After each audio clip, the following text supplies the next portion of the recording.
শাহরুখ খানকে খুনের হুমকি, পুরনো এক বিবাদের ছায়া। বলিউড কিং শাহরুখ খানের জীবনে নতুন করে হুমকির ছায়া পড়েছে। সম্প্রতি তাকে খুনের হুমকি দেওয়া হয়েছে। মুম্বাই পুলিশ এই ঘটনার তদন্তে নেমে পুরনো একটি মামলার সূত্র ধরতে পেরেছেন। পুলিশের সূত্রে জানা গেছে, শাহরুখ খানকে হুমকি দেওয়া হয়েছে রায়পুরের একজন আইনজীবীর চুরি হওয়া ফোন থেকে। এই আইনজীবী আগেও শাহরুখের বিরুদ্ধে মামলা করেছিলেন। 1994 সালে মুক্তিপ্রাপ্ত শাহরুখের ছবি আনজামের একটি সংলাপ নিয়ে তার আপত্তি ছিল। হুমকি দেওয়া ব্যক্তি নিজেকে হিন্দুস্তানি বলে পরিচয় দিয়েছেন। ঘটনায় ভারতীয় দণ্ডবিধির 308-4 এবং 351-3 ও 4 ধারায় মামলা দায়ের করা হয়েছে। মুম্বাই পুলিশের একটি তদন্তকারী দল রায়পুরে গিয়ে আইনজীবীকে জিজ্ঞাসাবাদ করেছে।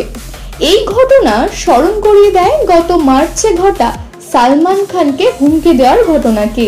উভয় ক্ষেত্রেই হুমকির ধরন অনেকটা একই রকম। শাহরুখ খানের নিরাপত্তা বাড়ানো হয়েছে। তার বাড়িতে 24 ঘন্টা সশস্ত্র গার্ড মোতায়েন করা হয়েছে।